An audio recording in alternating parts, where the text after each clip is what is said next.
Hi, this is Kevin with KGMJ, owner of ProAdvertisersClub.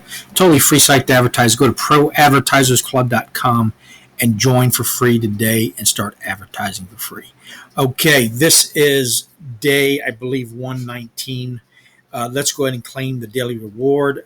Bronze 2. I was in the Bronze 1 and decided to go for Silver 3, but got knocked back to Bronze 2. And it's getting late in the day, so I'll go ahead and make my video.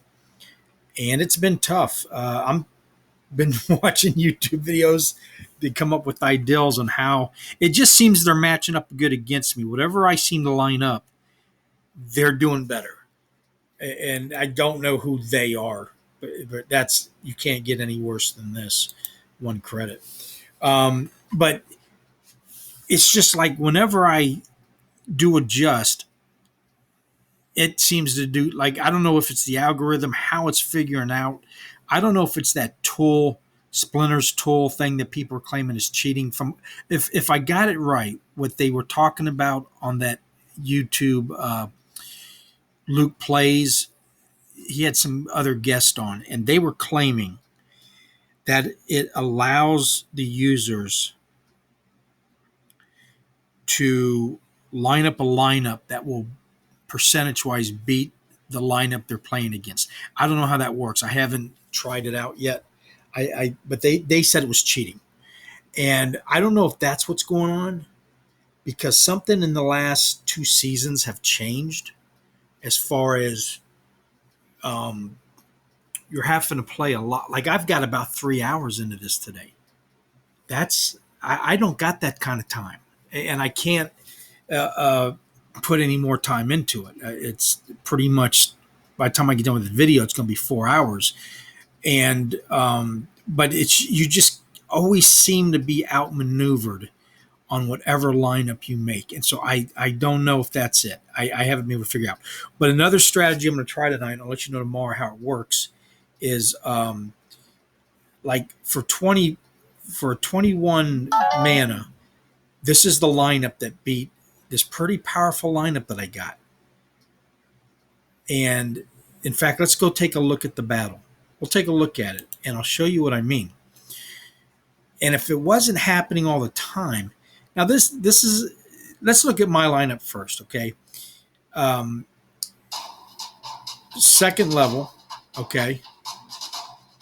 It's got the Thorn ability. Now he's got better armor, and I use this guy a lot when I use life, so it's pretty good. But then I have, these are fillers. The 1 and the 0, okay, mana. They're going to take up attacks, okay. Then so I round it off with the sneak attack from the Undead Badger, which is more powerful than you think it is. And then this one's got the ability to slow them down, and he does magic, 2-shot. And then this guy's amazing. He's in the back. He can't get hit till he's in the front of the line, so nobody can attack him. The only thing that can damage him until then is a repel spell or reflect or something like that. And look, he's got the snipe and that ability where nobody can touch him until he's in the first position. So he can just waylay everybody until he gets up there. So that's why I got these two up here. Okay. Now he's got these. This one does no damage, but it heals his shield. She does very little damage, but it heals his health. So that's a good combo. That's a good combo. And then this guy has no health, but he does double damage. Okay, so let's do the battle. And you'll see how it turns out. But what I'm going to do is copy that sequence and use that on that number.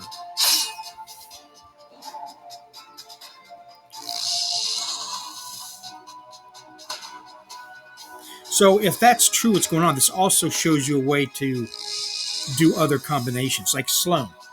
Not many people will use Sloan. But he does very well here with the 2 right here. And they just tear up Cursed Weedico. He just gets the hell beat out of him.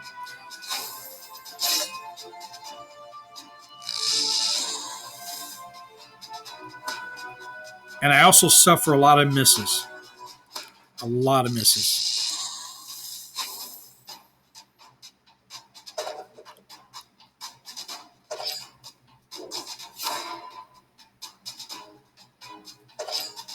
See, now, even though he killed him in the first attack, that took up both his attacks. Now, that was nice. But again, here comes his shields. And now the magic guys are going to take him out. Bam, he's gone. Miss, nice. But you see how it worked out where they just were able to, just a little bit better than my lineup.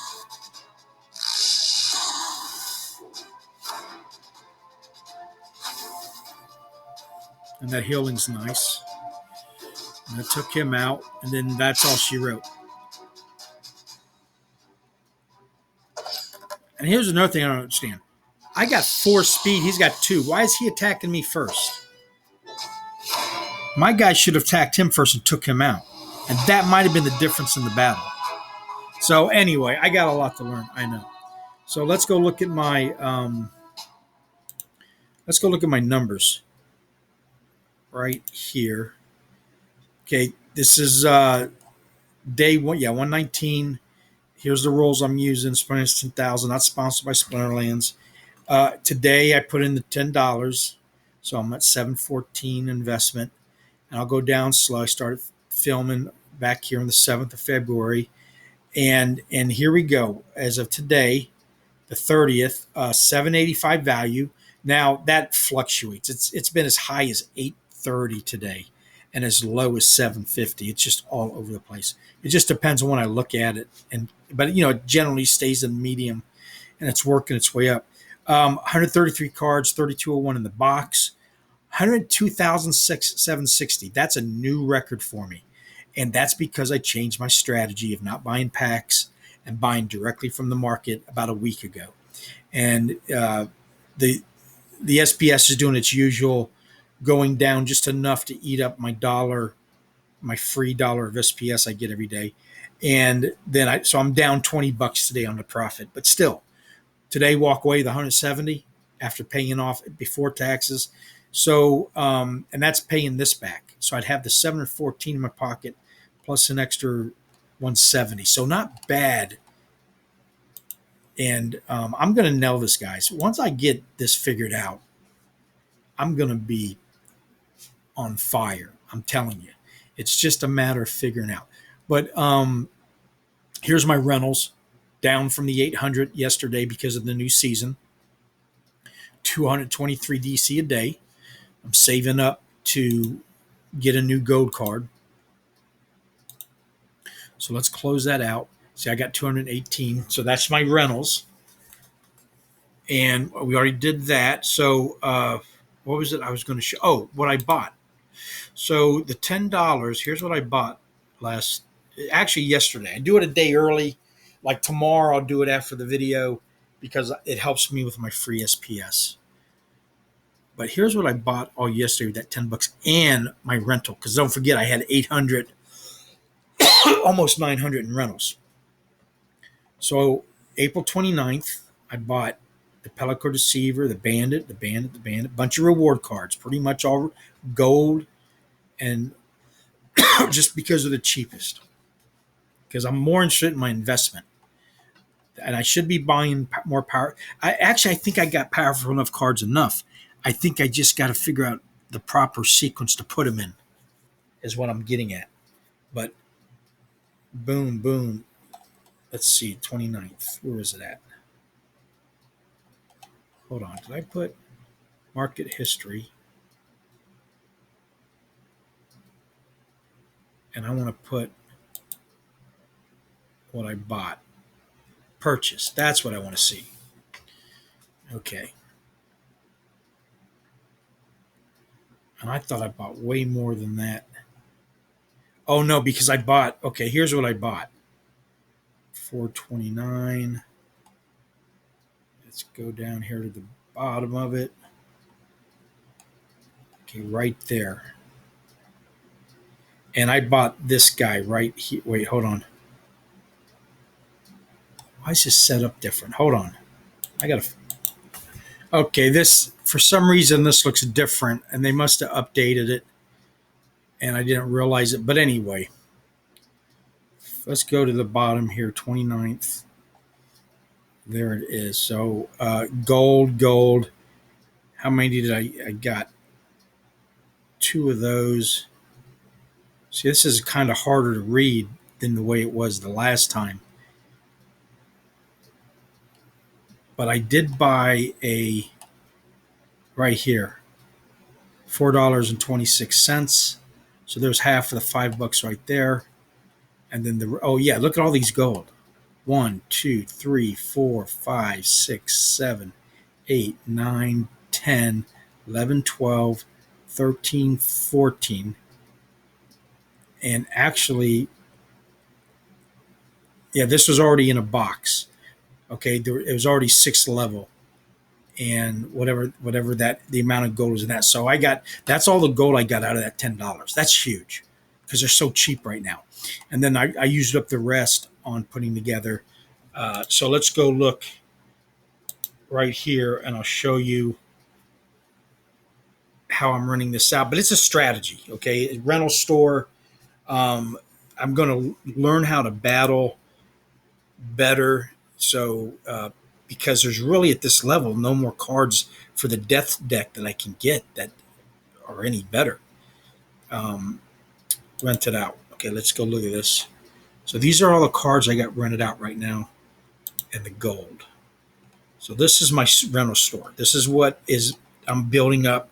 So eventually I'm getting 1,000 DC a day, then 10,000 DC a day, and eventually I'll be getting so much maybe I can buy a pack every day with it, or whatever, do whatever I want with it.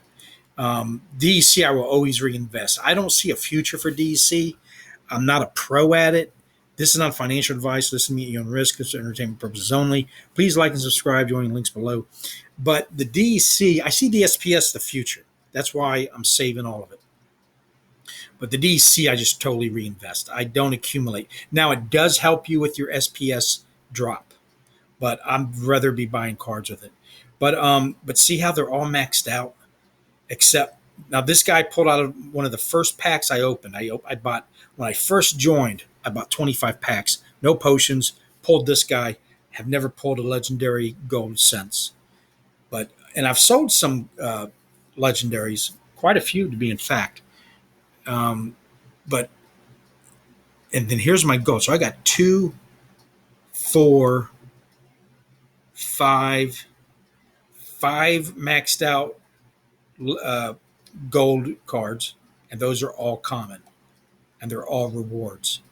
They're just so damn cheap right now. Then I maxed out Ifrit Rising.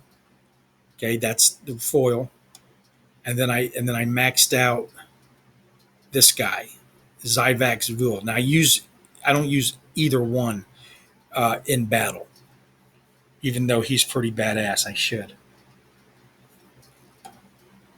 And then, but anyway, so that's the strategy. Is right now the market's just so damn cheap. Let's go over to my SPS. That there's another 100 days of this stuff. They're dropping another 100 days of it,